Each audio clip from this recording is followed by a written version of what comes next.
खबरें हैं कि संयुक्त अरब अमीरात जल्द ही सोमालीलैंड को एक स्वतंत्र देश के रूप में मान्यता दे सकता है।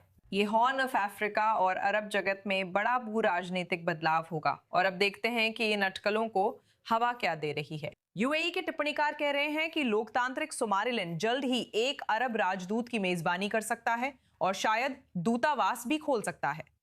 इसी दौरान सोमालीलैंड के राष्ट्रपति अब्दुर्रहमान मोहम्मद अब्दुल्ला अब्दुल्लाही पिछले महीने के अंत में चुपचाप यूएई गए थे। ये एक ऐसी यात्रा थी जिसकी सार्वजनिक रूप से कोई व्याख्या नहीं की गई है। अगर ऐसा वास्तव में होता है, यूएई सोमालीलैंड को मान्यता देने वाला दूसरा देश होगा। इससे पहले दिसंबर में इजराइल ने भी यही किया था, जिससे क्षेत्र में प्रतिक्रिया हुई थी। फिलहाल ये सिर्फ अटकलें हैं, लेकिन बहुत दिलचस्प हैं। इसे समझाने के लिए हमारे साथ सोमालीलैंड क्रॉनिकल के संपादक सईद इब्राहिम जुड़े हैं। इन रिपोर्टों पर अभी कितना भरोसा किया जा सकता है? क्या पर्दे के पीछे कुछ चल रहा है या ये सिर्फ सोशल मीडिया की बातें हैं?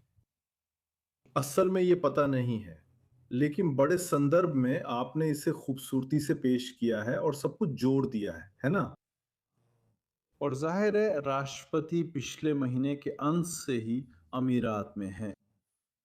राष्ट्रपति कार्यालय ने बस इतना कहा है कि ये एक निजी दौरा है, लेकिन हमारी नजर में इसमें वही सारी बातें नजर आ रही हैं जैसी जब वे पहली बार इजराइल गए थे।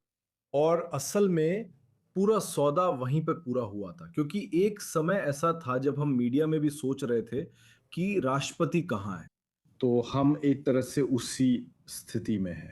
लेकिन अगर हम थोड़ा और पीछे जाएं तो जाहिर है हम सभी ने सुना है कि संयुक्त अरब अमीरात ने वास्तव में ओपेक छोड़ दिया है और ये बहुत बड़ी बात है ना? और अगर आप सच में इसे तराजू के एक तरफ रखें और दूसरी तरफ सोमालीलैंड की मान्यता को रखें तो ये लगभग ऐसा हो जाता है, ऐसा लगता है कि संयुक्त अरब अमीरात वास्तव में अपनी राष्ट्रीय सुरक्षा की जिम्मेदारी खुद संभालने की दिशा में बढ़ रहा है।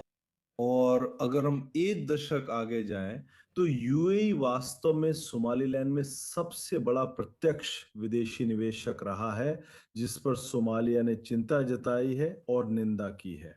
तो ये सारी चीजें ऐसे समय पर एक साथ आ रही हैं जब इजराइल ने असल में इसकी शुरुआत की और बाकी सबके लिए रास्ता खोला। तो इस समय सोमालीलैंड को मान्यता देने में यूएई को कोई नुकसान नहीं है। सही है। आप जानती हैं, जब आप बड़े संदर्भ में देखते हैं, अगर यूएई सोमालीलैंड को मान्यता देता है तो राजनीतिक और आर्थिक स्तर पर क्या बदलेगा? वर्तमान में यूएई और सोमालीलैंड के संबंध कैसे हैं? ठीक है, तो कुछ बातें हैं, सही है। जैसा कि मैंने कहा, यूएई वास्तव में सोमालीलैंड में निवेश कर रहा है और फिर से कुल निवेश आधे अरब डॉलर से कहीं ज्यादा है। आप जानते हैं दुबई पोर्ट्स वर्ल्ड सोमालीलैंड के सबसे बड़े बंदरगाह बेरबेरा का प्रबंधन करता है। तो और साथ ही सोमालीलैंड के पासपोर्ट को वास्तव में संयुक्त अरब अमीरात द्वारा स्वीकार किया जाता है, जो कि आप जानते हैं फिर से ऐसा लगता है कि इसे मान्यता मिल गई है बिना आधिकारिक रूप से कहे, और यही एकमात्र चीज बची है अब। लेकिन इस सवाल का जवाब देने के लिए कि वास्तव में इससे क्या बदलेगा, हम देख सकते हैं कि संयुक्त अरब अमीरात भी इजरायली की तरह डोमिनो प्रभाव शुरू करने वाला खिलाड़ी है, जिसका मतलब है कि वे अफ्रीका में चौथे सबसे बड़े निवेशक हैं। सही है। तो आपके पास हॉर्न क्षेत्र में कई देश हैं, जैसे इथियोपिया, जो वास्तव में इजराइल और संयुक्त अरब अमीरात दोनों के साथ उत्कृष्ट द्विपक्षीय संबंध बनाए हुए हैं। तो हमें वास्तव में विश्वास है कि ये वास्तव में डोमिनो प्रभाव बन जाएगा। खासकर आप जानते हैं फिर से उस नैरेटिव के खिलाफ जाने के लिए जो कतरी तुर्की किस्म का था, कि इससे पूरे क्षेत्र में आग लग जाएगी और सोमालीलैंड को मान्यता देना बस एक बुरा विचार है। तो हमें लगता है, आप जानते हैं, यूएई मूल रूप से इन सब का जवाबी नैरेटिव बनने जा रहा है। आप जानते हैं, अगर हम थोड़ा व्यापक नजरिए से देखें तो आपको क्या लगता है कि इसका क्षेत्र में संबंधों पर क्या असर पड़ सकता है, खासकर सोमालिया और अन्य अरब देशों के साथ? हम जानते हैं कि इजराइल द्वारा सोमालीलैंड को दी गई मान्यता को अच्छी तरह से नहीं लिया गया था।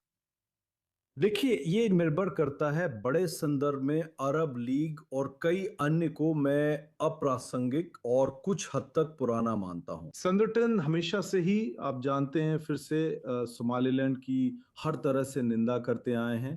खास तौर पर हमने देखा, आप जानते हैं, कि मूल रूप से 16 देश सामने आए, आप जानते हैं, हालिया इजरायली कदम के खिलाफ, जो कि मान्यता के बाद राजदूत नियुक्त करना है अभी। और फिर यूएई के ओपेक छोड़ने पे मुझे नहीं लगता कि उन्होंने इससे होने वाले सभी राजनीतिक नुकसान पहले ही झेल लिए हैं। और जब बात सोमालिया की आती है तो हम ऐसे खिलाड़ी की बात कर रहे हैं जो वास्तव में अपनी किस्मत का खुद मालिक नहीं है। ये कई विदेशी हितों के लिए एक तरह का माध्यम बन गया है, जैसे कि फिर से कतर और तुर्की। तो वे इसकी निंदा करेंगे, लेकिन फिर भी अमीरात पहले भी ऐसी स्थिति का सामना कर चुके हैं, क्योंकि जब उन्होंने करीब एक दशक पहले सोमालीलैंड में $0.5 अरब का निवेश किया था, तो सोमालिया ने उनकी निंदा की थी और इन दोनों के बीच बिल्कुल बनती नहीं है। अमीरात ने सोमालिया के सुरक्षा क्षेत्र में भारी निवेश और उस देश को स्थिर करने की कोशिशों के बावजूद अब वहां से काफी हद तक दूरी बना ली है। मुझे नहीं लगता कि उन्हें अभी सोमालिया की राय की परवाह है। खैर, आप जानते हैं ये वाकई बहुत दिलचस्प है। मुझे लगता है हम सब इंतजार कर रहे हैं कि क्या वो आधिकारिक मान्यता मिलने वाली है या नहीं। सईद, हमेशा की तरह आपको हमारे साथ पाकर बहुत अच्छा लगा। और उम्मीद है कि जल्द ही आप हमें कुछ नई जानकारी के साथ फिर से मिलेंगे।